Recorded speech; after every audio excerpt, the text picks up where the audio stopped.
Consideremos U una función escalar.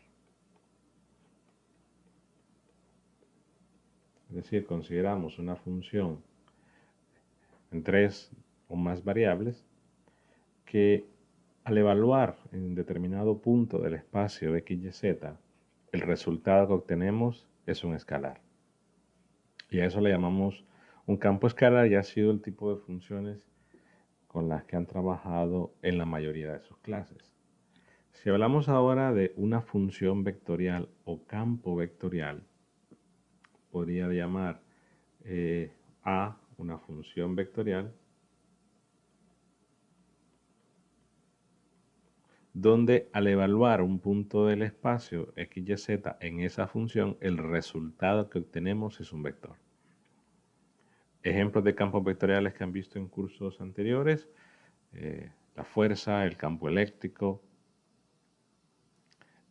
el, el torque, que es un vector, la velocidad angular, cualquier función vectorial que en diferentes puntos del espacio lo que obtenemos es, o para visualizar el efecto de esa cantidad física en un punto diferente, obtenemos un vector, entonces es un campo vectorial. Entonces consideremos este campo escalar U y hablemos de el diferencial total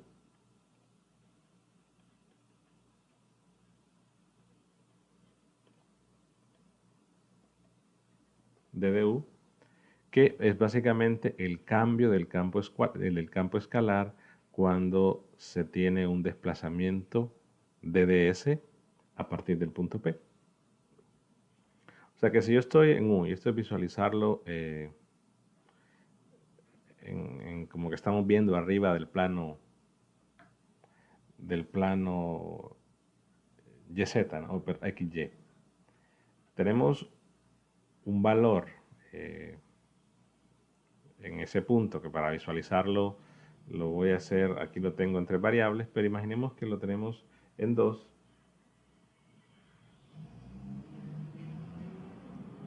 Y lo que hago es digo, bueno, en este punto es un punto x, y, y la otra variable sería u.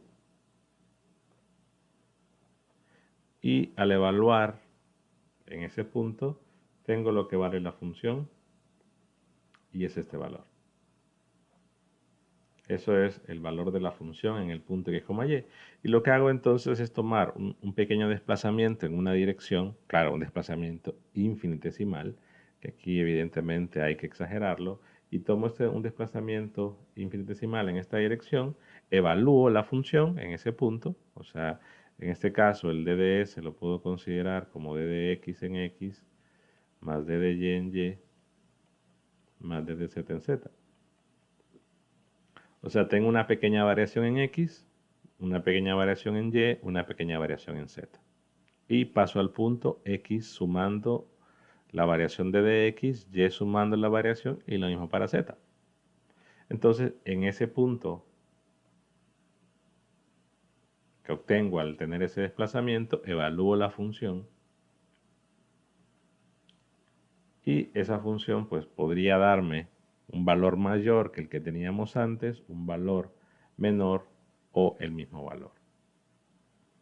Entonces, ¿qué mide el diferencial total? Bueno, el diferencial total lo que está midiendo es ese cambio. Es decir, cuánto cambió la función al estar evaluada en este punto, al estar evaluada en este punto. O sea que podemos ver que la diferencia que hay entre lo que vale la función en este punto y lo que vale la función en este punto es justamente el de du. Que si aquí en este punto la función valía 10 y en este punto que tenemos un desplazamiento en cada una de las variables, la función vale 11.2. Entonces, ¿cuánto cambió la función en este punto con respecto a este? Bueno, la resta 1.2. Evidentemente tiene sentido cuando el desplazamiento es infinitesimal. Pero DDU mide el cambio del campo escalar cuando paso de un punto cualquiera a otro punto tomando un desplazamiento en cualquier dirección. Claro, debo establecer la dirección de ese cambio. De su curso de cálculo 2 deberán recordar que el diferencial total se escribe así, ¿no? La parcial de u con respecto de x, diferencial de x, la parcial de u, voy a hacer esto un poco más grande.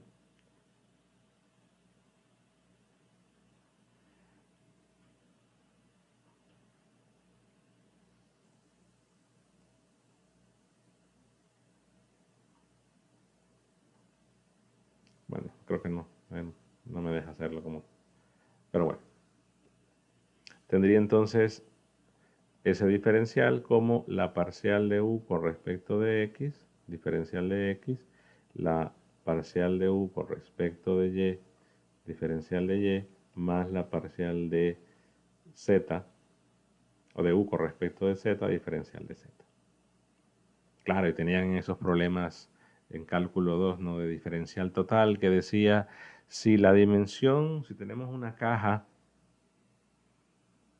de base rectangular y altura tal, y aumentamos 0.01 lo que vale la base, 0.001 lo que vale la, la altura y la otra dimensión, el ancho, 0.005. O sea, hacemos una pequeña variación a las tres dimensiones. Nos preguntaban cómo calcular o cuánto sería la variación del volumen al incrementar eh, una pequeña parte cada una de las dimensiones. Esa es la idea que se mantiene acá, porque recordemos que el diferencial total lo que mide es el cambio cuando tenemos una variación, en este caso de las variables, o que particularmente lo tenemos representado como un punto. Pero esa definición de diferencial total me permite escribirlo como un producto punto. Un producto punto del vector cuyas componentes son de x, de y, de z, en coordenadas cartesianas, y ese hemos hablado que es de dr, o incluso podíamos utilizar de ds, por otro vector. ¿Y por qué se puede escribir así? Bueno, porque si hago el producto punto de este vector con este vector, me da el primero. Pero lo que hay que preguntarnos es, este vector de acá es un vector cuyas componentes son las derivadas del campo escalar con respecto a las tres variables que representa. Entonces, eh,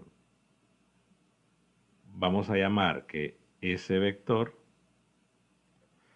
no le voy a poner símbolo, voy a decir que es el gradiente, o definir el gradiente de u.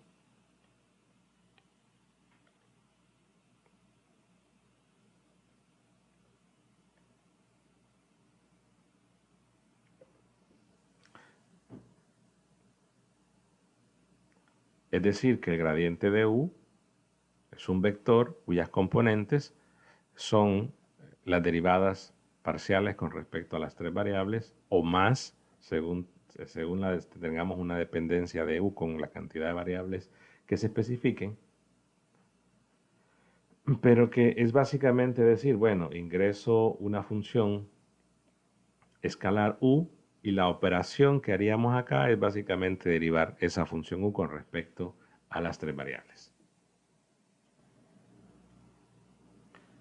Ese gradiente de u, ya en términos de la simbología usual, lo podemos representar escribiendo solamente grad u o utilizando la notación del operador del, operador nabla.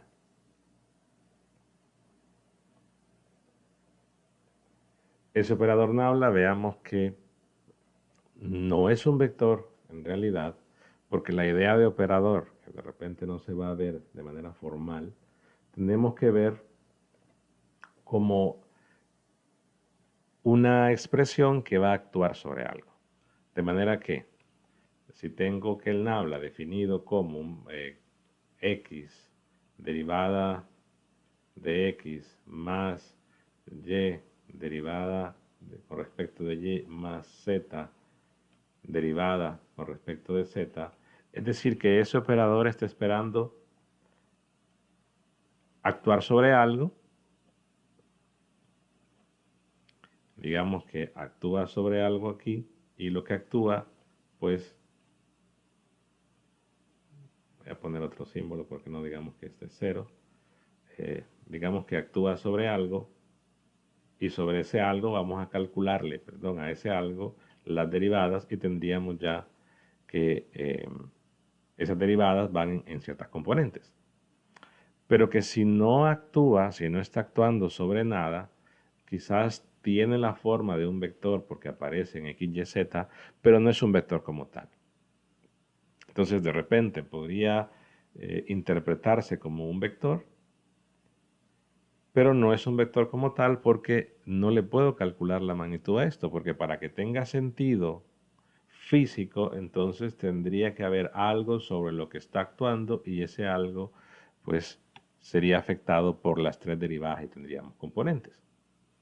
Entonces, si yo digo el nabla de un campo escalar U, bueno, eso es justamente ya ordenando, porque colocamos el x, y, z al principio para eh, decir que no va a haber efecto de eso sobre la derivada, pero ya cuando actuaba sobre algo ya puedo escribirlo sin temor a confusión. Derivada de u con respecto de x, derivada de u con respecto de y, derivada parcial de u con respecto de z. Y es justamente lo que habíamos definido como gradiente. La nomenclatura que pueden encontrar en la literatura, normalmente o se escribe grade u o nabla, pueden decir un triángulo invertido si quieren, de u es esto. Entonces, vimos anteriormente que el diferencial total se puede escribir como el DDS o el diferencial de línea, elemento o el desplazamiento diferencial, como lo quieren llamar, multiplicado por el gradiente. Entonces, a partir de esta ecuación tenemos que darle la interpretación física o geométrica, si lo quieren, o operacional a esa operación, valga la redundancia, de calcular las derivadas, porque la mayoría recuerda la definición e interpretación de una derivada como una